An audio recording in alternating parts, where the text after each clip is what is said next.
नमस्कार। इंजीनियरिंग विषयों में रुचि बनाने और विषय समझ को मजबूत बनाने के लिए शुरू किए गए श्रीदेवी क्लासेज यूट्यूब चैनल पर एक बार फिर आपका स्वागत है। हमारी playlist electrical engineering exam series में सब्जेक्ट कंट्रोल सिस्टम में आज जानते हैं सेकंड ऑर्डर सिस्टम के टाइम रेस्पॉन्स स्पेसिफिकेशंस के बारे में। इसी प्लेलिस्ट की एक दूसरी वीडियो में टाइम रेस्पॉन्स कैलकुलेशन कैसे करते हैं ये हमने समझा था, और अंडर क्रिटिकल और ओवरडैम्प्ड तीनों तरह के सेकंड ऑर्डर सिस्टम्स के बारे में जाना था। आज सिर्फ अंडरडैम्प्ड सेकंड ऑर्डर सिस्टम के टाइम रेस्पॉन्स स्पेसिफिकेशंस को समझते हैं। शुरू करते हैं। एक सेकंड ऑर्डर कंट्रोल सिस्टम की जनरल ट्रांसफर फंक्शन फॉर्मेट यहाँ पीली हाईलाइट में हमने दिखाई है। डिनोमिनेटर पॉलिनोमियल में s की पावर 2 इसके सेकंड ऑर्डर को इंडिकेट कर रही है। यहाँ जीटा डैम्पिंग रेशो डिसाइड करेगा कि सेकंड ऑर्डर सिस्टम का ट्रांजिएंट बिहेवियर किस तरह का होगा। सिस्टम के कॉन्फ़िगरेशन के अनुसार ओमेगा एन नेचुरल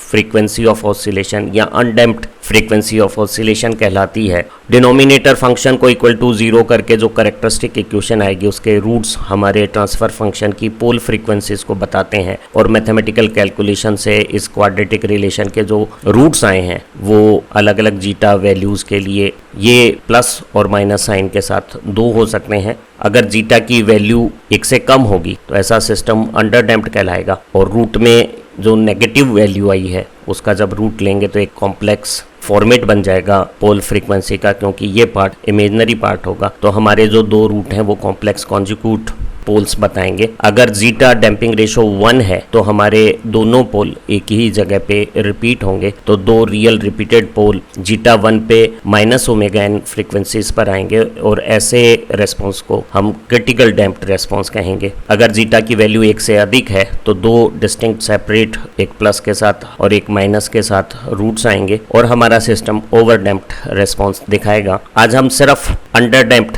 रेस्पॉन्स जिसमें 2 कॉम्प्लेक्स कॉन्जुगेट पोल आते हैं उनके टाइम रेस्पॉन्स स्पेसिफिकेशन को समझते हैं। अगर हमारे सेकंड ऑर्डर कंट्रोल सिस्टम की जीटा वैल्यू 1 से कम है और वो अंडर डैम्प्ड है तो ऐसे ट्रांसफर फंक्शन के जो पोल फ्रीक्वेंसीज हैं उन्हें हम कॉम्प्लेक्स कॉन्जुगेट रूप में जब लिखते हैं तो real part zeta omega N negation के साथ आया है जो सिस्टम की स्टेबिलिटी को इंडिकेट कर रहा है, और imaginary part omega N square root में 1 माइनस जीटा स्क्वायर को हम डैम्प्ड फ्रीक्वेंसी ऑफ ऑसिलेशन कहते हैं, और ये प्लस और माइनस 2 साइन के साथ कॉन्जुगेट कॉम्प्लेक्स पेयर्स इंडिकेट कर रही है। हम इस सिंप्लीफिकेशन के साथ इस डिनोमिनेटर फंक्शन को s plus sigma square plus omega D square एक स्टैंडर्ड फॉर्मेट में बदल सकते हैं, और जब हम यूनिट स्टेप इनपुट के साथ कंट्रोल्ड आउटपुट निकालते हैं तो वो ट्रांसफर फंक्शन में स्टेप फंक्शन 1/s के मल्टीप्लिकेशन से ये रूप ले लेगा, और यहाँ पार्शियल फ्रैक्शन करके स्टैंडर्ड जो फॉर्मेट्स हैं उसके इनवर्स लाप्लास ट्रांसफॉर्मेशन से हमें टाइम रेस्पॉन्स मालूम हो जाएगा।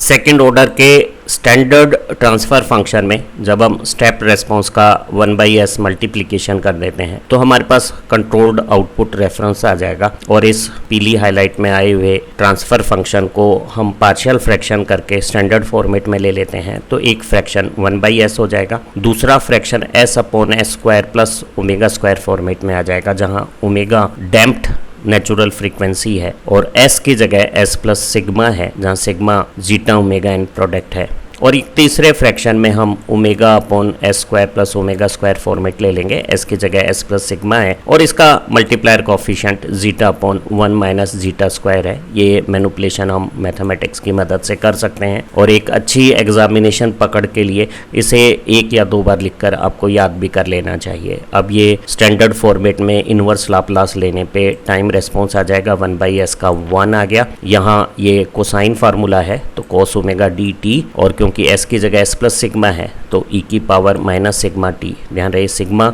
जीटा ओमेगा एन प्रोडक्ट के बराबर है, वो रूप आ जाएगा। और दूसरे में जहां multiplier coefficient zeta upon square root 1 minus zeta square है, और ये omega upon S square plus omega square sine omega T का फॉर्मूला हो गया है। क्योंकि s की जगह s प्लस सिग्मा है तो e की पावर माइनस सिग्मा टी यहाँ बाहर आ जाएगा, सिग्मा जीटा ओमेगा एन है। यहाँ कॉम्प्लेक्स फ्रीक्वेंसी की जो पोजीशन अगर हम देखें तो उसका जो रियल एक्सिस कंपोनेंट है सिग्मा सिग्मा वो जीटा ओमेगा एन है नेगेशन में, तभी हमारा कंट्रोल सिस्टम स्टेबल भी है, क्योंकि सारे पोल फ्रीक्वेंसीज वर्टिकल एक्सिस के लेफ्ट हैंड पोजीशंस पर हैं। और जो इमेजनरी पार्ट है कॉम्प्लेक्स फ्रीक्वेंसी का कॉन्जुगेट रूप में, वो प्लस और माइनस ओमेगा डी है। ओमेगा डी को हम नेचुरल फ्रीक्वेंसी के साथ square root 1 minus zeta square लिखते हैं। इस ट्राइंगल में अगर ये रियल एक्सिस के साथ पोल फ्रीक्वेंसी की वेक्टर का थीटा एंगल है, तो कॉस थीटा तो हो गया है जीटा और साइन थीटा हो गया है 1 माइनस जीटा स्क्वायर का स्क्वायर रूट। तो अगर हम यहाँ 1 माइनस जीटा स्क्वायर एलसीएम लेते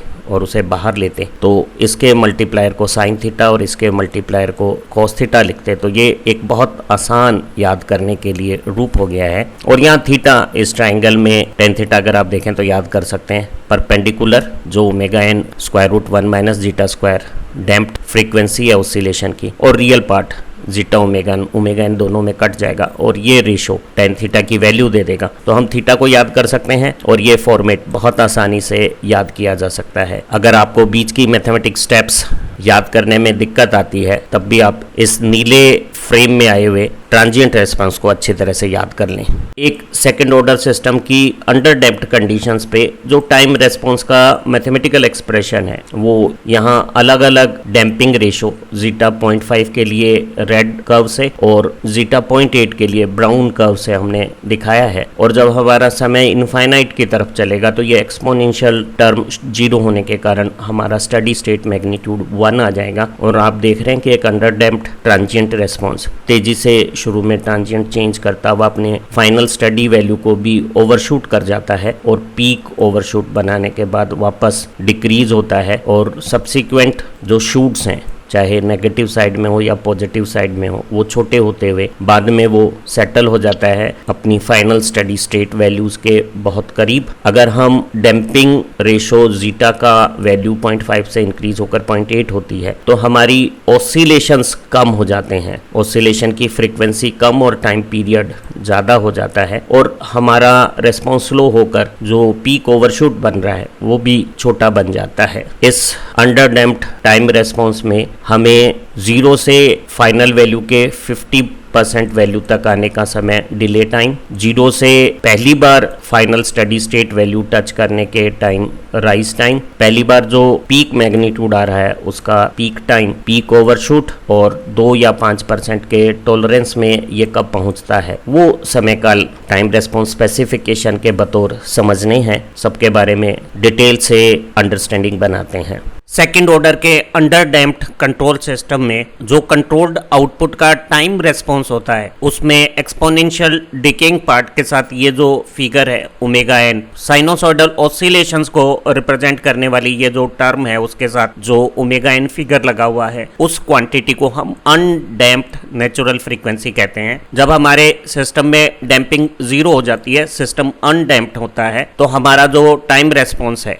वो इनफाइनाइट ड्यूरेशंस तक बिना डिके हुए लगातार जिस फ्रीक्वेंसी के साथ ऑसिलेशंस करेगा, वो फ्रीक्वेंसी अनडैम्प्ड नेचुरल फ्रीक्वेंसी है। और यही बिना डैम्पिंग के समय हमारे जो कैरेक्टरिस्टिक इक्वेशन के रूट्स या पोल फ्रीक्वेंसीज हैं, उनके मैग्नीट्यूड को भी इंडिकेट कर रही है। बिना डैम्पिंग के समय जो हमारे पोल हैं वो वर्टिकल इमेजनरी एक्सिस पे प्लस जे ओमेगा एन और माइनस जे ओमेगा एन वैल्यूज पर आ जाते हैं। और इस बिना डैम्पिंग की स्थिति में साइनोसॉइडल ऑसिलेशंस इनफाइनाइट टाइम तक कंटिन्यू करेंगे। जो क्वांटिटी डैम्पिंग के साथ यहाँ आई है, उस ओमेगा डी को हम डैम्प्ड नेचुरल फ्रीक्वेंसी कहते हैं। सिस्टम में जो ऑसिलेशन के खिलाफ इनहेरेंट जो रेजिस्टेंस होता है, उससे जो डैम्पिंग आती है, उससे ओमेगा डी की वैल्यू डैम्पिंग रेशो या जीटा की वैल्यू के हिसाब से इस पीली हाईलाइट में आए हुए रिलेशन के हिसाब से कम हो जाती है। और हम देख भी रहे हैं जैसे जैसे डैम्पिंग बढ़ती है, हमारे पोल फ्रीक्वेंसीज इस सेमी सर्किल पे कॉन्जुगेट पेयर बनाती हुई जब मूव करती हैं, तो इनका जो वर्टिकल पार्ट है, पोल फ्रीक्वेंसी का जो इमेजनरी पार्ट है, वो damped natural frequency damping ratio zeta बढ़ने पर घटता जाता है। और जब क्रिटिकल डैम्पिंग आती है तो ये वर्टिकल पार्ट 0 हो जाता है और उस समय हमारे दोनों जो पोल हैं वो एक ही जगह पे रिपीट होते हुए ओमेगा एन वैल्यूज के साथ आते हैं और सिस्टम में किसी भी प्रकार के ऑसिलेशंस नहीं रहते। तो बिना डैम्पिंग के ऑसिलेशन की frequency undamped natural frequency omega N highest है और डैम्पिंग के साथ जितनी ज्यादा डैम्पिंग डिकेइंग होगी, ऑसिलेशन की फ्रीक्वेंसी कम होके damped natural frequency omega D बन जाएगी। अनडैम्प्ड नेचुरल फ्रीक्वेंसी की वैल्यू सिस्टम कंपोनेंट पर डिपेंड करती है। अगर एक सर्किट में RLC कंपोनेंट हो तो 1/√LC जो फिगर है वो undamped natural frequency of oscillation आएगा। और अगर किसी कंट्रोल सिस्टम में अनडैम्प्ड नेचुरल फ्रीक्वेंसी की वैल्यू बढ़ती है तो हमारे जो ऑसिलेशंस हैं वो ज़्यादा तेजी से ऑसिलेट होकर कम समय में एक्सपोनेंशियली डिके होंगे और सिस्टम का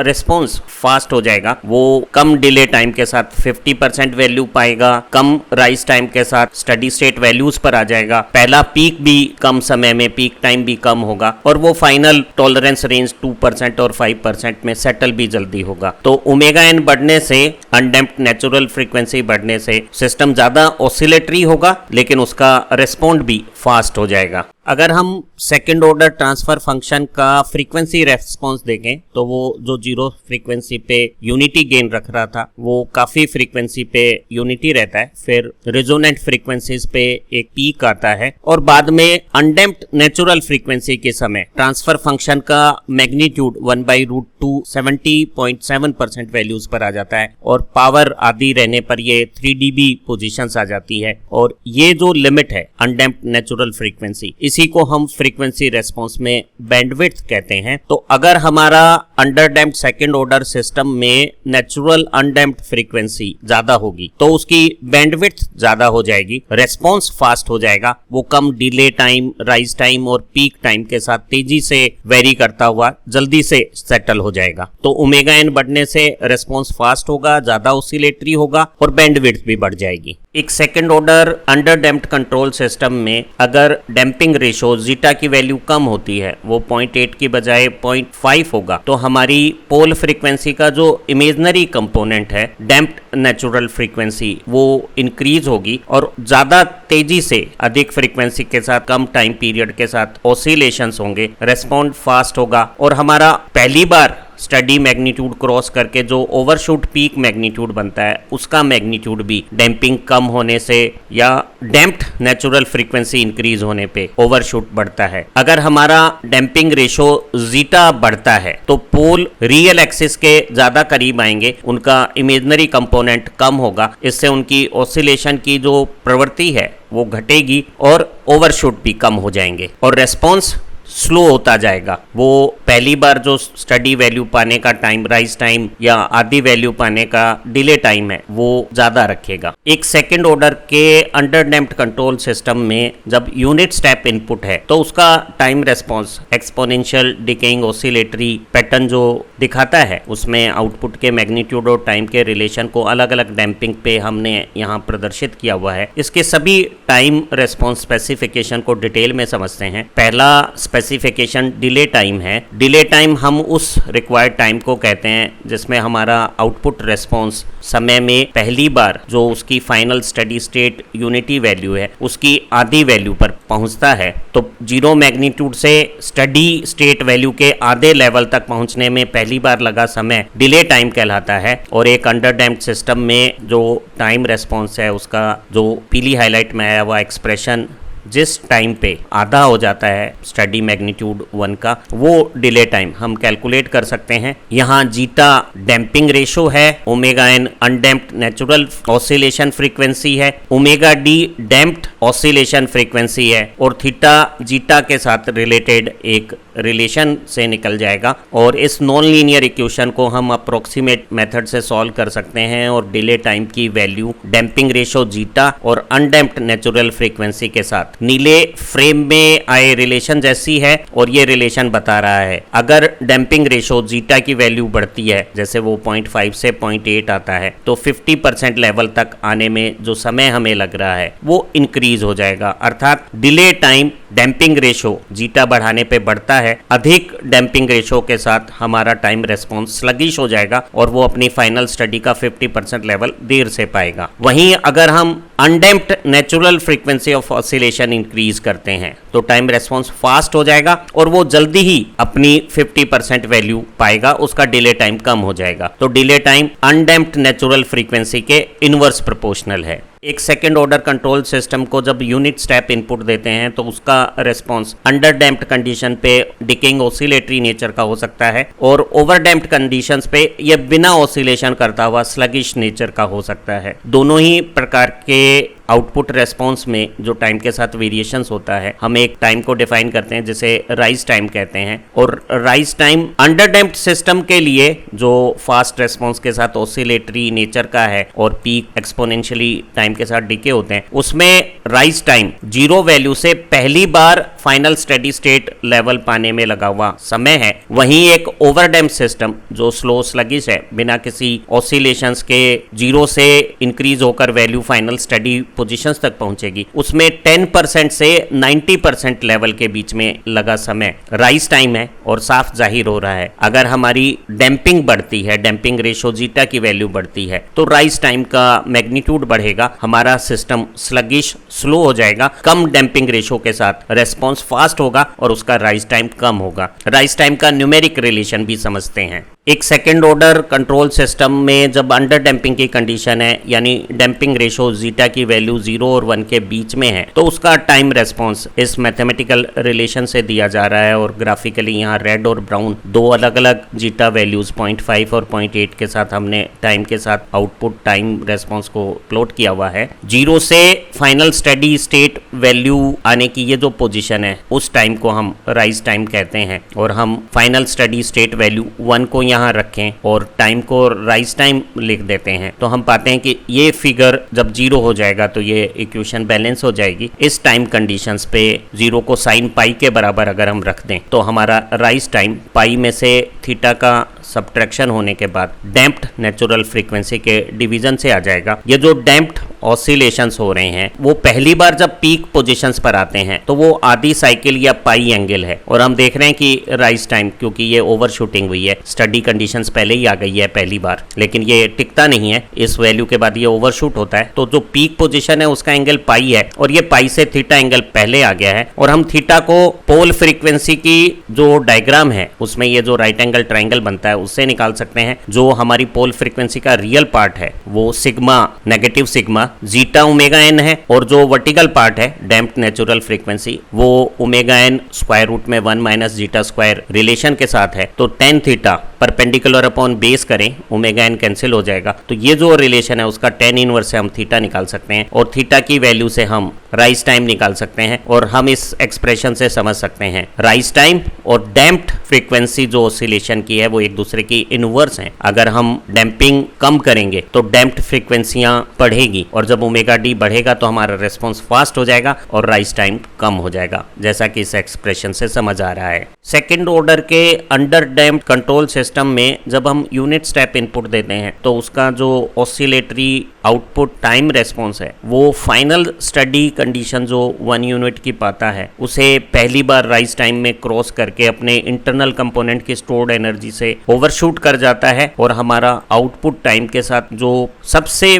पीक और लार्जेस्ट वैल्यू जिस समय अचीव करता है उस टाइम को हम पीक टाइम कहते हैं। पीक टाइम के बाद हमारा सिस्टम दोबारा स्टडी कंडीशंस की तरफ अपने मैग्नीट्यूड को चेंज करता है और इंटरनल डैम्पिंग से उसके ये ऑसिलेशन डैम्प होकर फाइनली स्टेडी स्टेट कंडीशंस पे सेटल हो जाते हैं। एक अंडर डैम्प्ड टाइम रेस्पॉन्स को हम मैथमेटिकली इस रिलेशन से इंडिकेट करते हैं और पीक पॉइंट पर जब पीक मैग्नीट्यूड होता है, जो आउटपुट वैल्यूज में जो इंक्रीमेंट था वो पहली बार रुककर बाद में डिक्रीमेंट शुरू होता है, तो पॉजिटिव चेंज से नेगेटिव चेंज के बीच में रेट ऑफ चेंज पहली बार पीक पॉइंट पे 0 होती है और पीक पॉइंट को हम ct को टाइम के साथ डिफरेंशिएट करके फर्स्ट डेरिवेटिव को 0 रखकर निकाल सकते हैं। और अगर इस कैलकुलेशन को किया जावे तो हम पाते हैं कि पीक टाइम पाई में डैम्प्ड फ्रीक्वेंसी ऑफ ऑसिलेशन का डिवीजन करने पर आएगी। या हम समझ सकते हैं कि टीपी टाइम पे हमारे जो ऑसिलेशंस है उसकी आधी साइकिल पूरी हो जाती है और आधी साइकिल में वो पाई रेडियन एंगल बना लेता है, तो ओमेगा डी टीपी पाई के बराबर होगी और उस टीपी टाइम पे हमारा पीक इंस्टेंटेनियस मैग्नीट्यूड होगा आउटपुट का। इस एक्सप्रेशन से साफ जाहिर हो रहा है कि जो डैम्प्ड फ्रीक्वेंसी है ओमेगा डी और पीक टाइम है वो एक दूसरे के इनवर्स हैं। अगर किसी सिस्टम में डैम्पिंग कम है तो डैम्प्ड फ्रीक्वेंसियां ज्यादा मैग्नीट्यूड की होंगी और उनका पीक टाइम छोटा होगा, वो फास्ट रेस्पॉन्स होकर जल्दी अपने पीक को प्राप्त कर लेगी। एक second order under damped exponential decaying oscillatory behaviour में ये जो पीक ओवरशूट है ये मैक्सिमम डेविएशन है पीक टाइम की इंस्टेंटेनियस वैल्यू और स्टडी स्टेट फाइनल जो रेस्पॉन्स की वैल्यू आती है उनका। इसको हम मैक्सिमम ओवरशूट भी कहते हैं क्योंकि हमारा ऑसिलेटरी बिहेवियर बार बार स्टडी स्टेट वैल्यूज को क्रॉस करके कभी ज़्यादा और कभी कम होता है। तो ये पहला ओवरशूट है, ये पहला अंडरशूट है, ये दूसरा ओवरशूट है और एक्सपोनेंशियल डिकेइंग नेचर से आप देख रहे हैं पहला, दूसरा, तीसरा ओवरशूट लगातार छोटे होते हुए फाइनली ये स्टडी स्टेट कंडीशंस के काफ़ी पास आ जाता है। हमने पीक टाइम की कैलकुलेशन फर्स्ट डेरिवेटिव जो कंट्रोल्ड आउटपुट के टाइम रेस्पॉन्स का टाइम के साथ बना था उसे इक्वल टू 0 करके निकाल लिया था और वो वैल्यू हमारी pi upon omega D I थी। उस पीक टाइम पे जो हमारा टाइम रेस्पॉन्स है और steady state final time condition पे जो हमारा 1 यूनिट आउटपुट रेस्पॉन्स है, इन दोनों का अंतर मैक्सिमम ओवरशूट या पीक ओवरशूट एमपी है और 1 से 1 कैंसिल हो गया है। और यहाँ ओमेगा डी टी की जगह जब हम टीपी लिखते हैं तो ओमेगा डी टीपी पाई हो गया है। इनफैक्ट हमारे ऑसिलेटरी बिहेवियर की यहाँ 0 से टीपी के बीच में एक आधी साइकिल हो जाती है और आधी साइकिल का एंगुलर स्पान पाई रेडियन है। कोस पाई -1 है, साइन पाई 0 है, तो ये टर्म 0 हो गई है, माइनस माइनस ये प्लस हो गया है और हमने देखा कि हमारा डिफरेंस ये फिगर आ गया है। अगर हम इस मैक्सिमम ओवरशूट के रिलेशन में ओमेगा एन की जगह नेचुरल अनडैम्प्ड फ्रीक्वेंसी की जगह डैम्प्ड फ्रीक्वेंसी ओमेगा डी लिखें तो ये ओमेगा डी में square root 1 minus zeta square का डिवीजन करके आएगा और ओमेगा डी टीपी को अगर हम पाई लिख लेते हैं तो मैक्सिमम या पीक ओवरशूट का रिलेशन यहाँ पीली हाईलाइट जैसा हो गया है। और इसे याद करने का एक सुंदर तरीका है, पोल फ्रीक्वेंसीज का जो कॉम्प्लेक्स प्लेन में प्लॉट देखा था उसमें tan थीटा को हमने डिफाइन किया था, तो tan थीटा इस वर्टिकल कंपोनेंट और हॉरिजॉन्टल कंपोनेंट का रेशो है। तो हम इस रिलेशन को पीक ओवरशूट को इस तरह से भी लिख सकते हैं और साफ जाहिर हो रहा है जब डैम्पिंग रेशो जीटा की वैल्यू बढ़ती है तो हमारी जो कॉम्प्लेक्स फ्रीक्वेंसीज हैं कॉन्जुगेट पेयर में वो रियल एक्सिस की तरफ शिफ्ट होती है। हमारे थीटा की वैल्यू कम होगी, tan थीटा भी कम होगा। tan थीटा कम होने से एक्सपोनेंट की ये जो नेगेटिव पावर है वो इंक्रीज होगी और बड़ी नेगेटिव पावर के साथ एमपी कम हो जाएगा। ये बात यहाँ कर्व में भी हम समझ सकते हैं। डैम्पिंग रेशो जीटा 0.5 की बजाय जब 0.8 हुआ है तो पीक ओवरशूट कम हो गया है। ट्रांजिएंट ऑसिलेटरी बिहेवियर जो सेकंड ऑर्डर सिस्टम में अंडर डैम्प्ड कंडीशंस पर आता है उसमें एक बहुत important performance parameter settling time है। ये सेटलिंग टाइम वो रिक्वायर्ड टाइम है जिसमें हमारा आउटपुट रेस्पॉन्स अपनी फाइनल स्टेडी स्टेट वैल्यू के काफी करीब पहुंच जाता है और फिर वो उसके करीब एक स्पेसिफाइड स्मॉल टॉलरेंस रेंज के बीच में ही स्टे करता है, भले ही वो ऑसिलेट करे लेकिन उसकी वैल्यू में जो चेंजेस हैं वो फाइनल स्टडी वैल्यूज के बहुत करीब रहते हुए होते हैं। और इस तरह के टॉलरेंस बैंड को हम 2% या 5% डिफाइन कर सकते हैं और सेटलिंग टाइम को हम TSS फॉर सेटलिंग कहते हैं। अगर ये 5% टॉलरेंस के लिए अगर हम सेटलिंग टाइम देखें तो हम पाते हैं कि 3 टाइम कांस्टेंट में हम 5% टॉलरेंस में आ जाएंगे, जैसे कि हमने फर्स्ट ऑर्डर के टाइम रेस्पॉन्स स्पेसिफिकेशन में जाना था। और एक ऑसिलेटरी बिहेवियर का टाइम कांस्टेंट 1/जीटा ओमेगा एन है। वहीं हम 4 टाइम कांस्टेंट में 2% टॉलरेंस में और 5 टाइम कांस्टेंट में 1% टॉलरेंस जोन में पहुंच जाएंगे। तो हमारा सेटलिंग टाइम 5% रेंज के लिए 3 टाइम कांस्टेंट, 2% रेंज के लिए 4 टाइम कांस्टेंट है। Second order under damped system का जो ऑसिलेटरी ट्रांजिएंट बिहेवियर है वो एक्सपोनेंशियली डिके होकर अपनी फाइनल स्टडी स्टेट के पास पहुंचता जा रहा है। देखिए पहली बार ओवरशूट और अंडरशूट बड़े मैग्नीट्यूड के हैं, बाद में ये कम होते गए हैं और हम पाते हैं कि वो अपनी फाइनल स्टडी स्टेट के 5% रेंज में 3 टाइम कांस्टेंट में और बहुत करीब सिर्फ 2% की टॉलरेंस में 4 टाइम कांस्टेंट में पहुंच जाता है। वहाँ time constant zeta, damping ratio और नेचुरल फ्रीक्वेंसी ऑफ ऑसिलेशन के प्रोडक्ट का इनवर्स है। और हम देख रहे हैं कि अगर डैम्पिंग रेशो जीटा इंक्रीज होता है तो हमारे टाइम कांस्टेंट और सेटलिंग टाइम दोनों कम हो जाएंगे। टाइम कांस्टेंट और settling time damping ratio zeta के इनवर्स प्रोपोर्शनल है। जब हम किसी सिस्टम में गेन को इंक्रीज करते हैं तो रिस्पॉन्स फास्ट हो जाता है और राइज टाइम कम हो जाता है, लेकिन ऐसी स्थिति में पीक ओवरशूट बढ़ जाते हैं और ये जो एक्सपोनेंशियल डिके का पैटर्न है वो जिस टाइम में with in final steady state के 5% या 2% रेंज में आएगा, जिसे हम सेटलिंग टाइम कहते हैं, वो हम पाते हैं कि सिस्टम गेन बढ़ने पर भी बदलते नहीं है। तो हम कह सकते हैं कि सेटलिंग टाइम या टाइम कांस्टेंट है वो सिस्टम के गेन से इंडिपेंडेंट है। अगर किसी सिस्टम का गेन इंक्रीज होता है तो रेस्पॉन्स फास्ट होगा लेकिन पीक ओवरशूट भी ज्यादा होगा। सिस्टम के टाइम कांस्टेंट और सेटलिंग टाइम चेंज नहीं होंगे।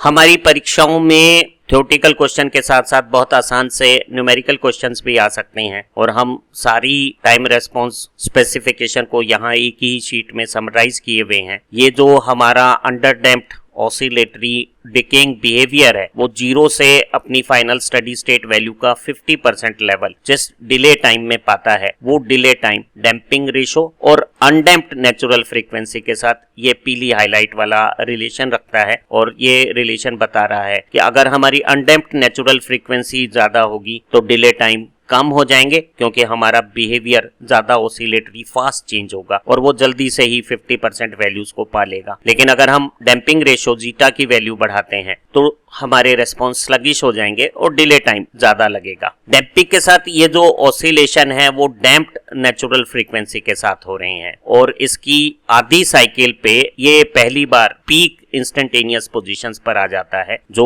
फाइनल स्टडी स्टेट वैल्यू से ओवरशूट करती हुई है और उससे कुछ कम एंगल पे थीटा या फाई एंगल पहले ही हमारी फाइनल स्टडी स्टेट वैल्यू पहली बार आ जाती है और 0 से फाइनल स्टडी स्टेट वैल्यू को पहली बार प्राप्त करने में लगे समय को हम राइज टाइम कहते हैं, जिसे हमने यहाँ ग्रीन हाईलाइट में शो किया हुआ है। और इस फाई या थीटा की वैल्यू हम पोल फ्रीक्वेंसी के कॉम्प्लेक्स एस प्लेन में पोजीशन से पता कर सकते हैं, जहां tan थीटा है वो 1 minus zeta square upon zeta है और ये थीटा की वैल्यू है। पीक टाइम पीक ओवरशूट आने की इंस्टेंट है और ये पहली बार आधी साइकिल की पोजीशन है और आधी साइकिल पाई रेडियन के बराबर है। n1 पे पहला ओवरशूट आएगा, n2 पे पहला अंडरशूट आएगा, n3 पे दूसरा ओवरशूट आएगा, इसी तरह से दूसरा अंडरशूट, तीसरा ओवरशूट वगैरह n की अधिक वैल्यूज के साथ आ जाएंगे और हम अलग अलग अंडरशूट या ओवरशूट के टाइम्स यहाँ निकाल सकते हैं। जो परसेंटेज ओवरशूट है वो इसमें 1 का डिवीजन करके 100 करके हमने निकाला है और ये फिगर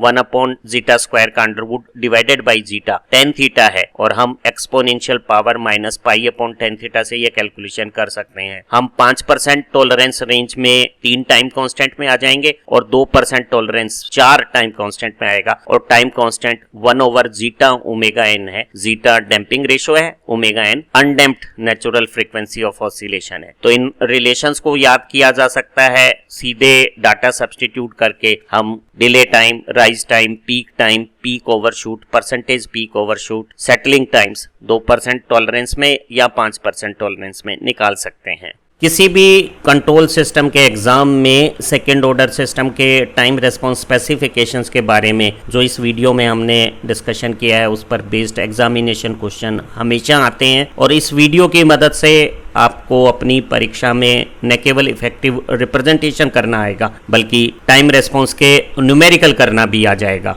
हमारी इसी प्लेलिस्ट की दूसरी वीडियो से आपकी सब्जेक्ट अंडरस्टैंडिंग और शार्प होगी, आपको एग्जामिनेशन में ज़्यादा स्कोर करने में मदद मिलेगी। इन्हीं कामनाओं के साथ फिर मिलेंगे एक नई लर्निंग वीडियो के साथ। Thank you very much.